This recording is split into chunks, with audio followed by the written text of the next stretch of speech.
Donc dans cette étape 4-3, l'objectif va être d'injecter le ratio de conversion dans le pipe, pour que le pipe ne sache pas, lui, le ratio sur lequel il va être utilisé. Si je reprends un petit peu, si je régénère un pipe de test pour revoir un petit peu la structure,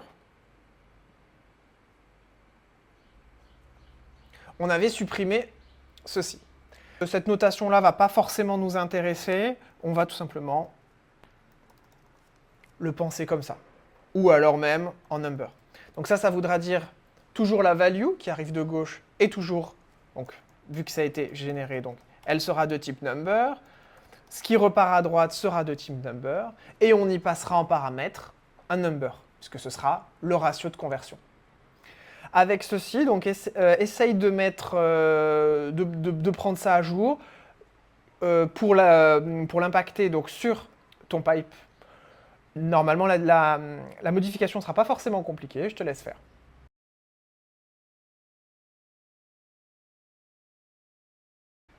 Donc regardons le code de solution de cette étape 4-3.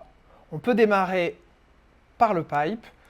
La modification n'était pas forcément compliquée, puisqu'on avait précédemment le ratio de conversion qui était directement mis en dur dans le pipe. Vu que là, notre ratio de conversion arrive d'un paramètre de fonction, modification voilà, était plutôt triviale. Sur l'utilisation de ce paramètre, c'est en revanche un petit peu compliqué, il faut le savoir. Les paramètres de pipe se passent avec des 2 points. Donc c'est-à-dire que là, 2 points, j'y donne 80 000, qui était du coup mon précédent ratio qui était interne au pipe. Donc maintenant, je le remonte dans le composant. Si jamais j'en ai plusieurs, je peux chaîner les 2 points. Par exemple, j'aurais pu avoir ça, je peux avoir ça. Donc là, ça n'a pas de sens dans mon pipe puisqu'il ne les interprète pas. Mais on aurait pu avoir second param et third param, admettons, string. Ça nous permet de venir rajouter énormément d'informations, énormément de paramétrisation sur un pipe. En fonction des cas, on va en avoir besoin. Et c'est pour ça notamment qu'on peut revoir un petit peu avec ça cet affichage-là. Oula, dans l'autre sens. C'était plus ou moins ce qui a été généré par défaut par Angular. C'est ce que ça veut dire en fait, c'est qu'on va avoir une succession de paramètres qui sera du coup il utilise le spread opérateur dans ce sens-là. On a un tableau qui va venir être remonté et donc on aura une succession de paramètres. La difficulté avec cette notation-là, c'est que ça nous impose un type pour chacun des paramètres passés. Donc, en fonction des cas, soit on peut garder avec ce qui va être généré par défaut, mais on enlève unknown, évidemment, et on le change par un string, un number, etc. Soit tout simplement on le casse, comme on l'a fait, et on passe par un param number, et puis derrière, on peut mettre param 2, etc., comme je l'ai montré. Okay, donc là, au moins, comme ça, on a une finesse sur chacun des params, sur chacun des types des params. Okay, et pour le remontrer, alors attendez, hop, je vais faire convert balance. Ok. Et pour le remontrer, donc soit ça c'est sur plusieurs paramètres, mais sur nous ça considérera comme ça. Sur le rendu, donc on a 1,2 Bitcoin, équivalent à 96 000 $.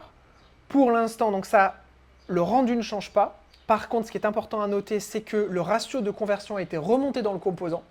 En fait, c'est ça qu'on aime bien à chaque fois, c'est de remonter au maximum toutes ces données-là jusqu'à les remonter au back-end. Et enfin, notre application front, finalement, tout est lié en tendu jusqu'au back-end. Et c'est ça qu'on vise à terme.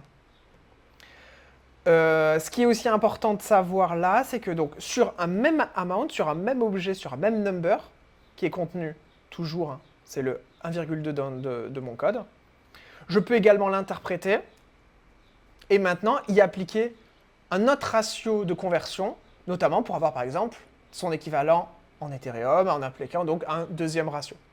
C'est ça qui est intéressant, c'est qu'on a une seule variable qui va être interprétée différemment pour être affichée d'une autre façon. Mais notre donnée de départ est toujours la même. Donc pour conclure un petit peu cette étape 4, qui du coup comportait quand même trois étapes sur les pipes, qui sont vraiment un bloc logiciel d'Angular très très important à comprendre. On en a utilisé plusieurs des natifs, Angular en dispose de encore plus, hein. Number pour afficher les milliers et les décimales. Date pour venir formater la date. JSON pour afficher l'entièreté d'un objet JSON. Currency pour venir rajouter les devises.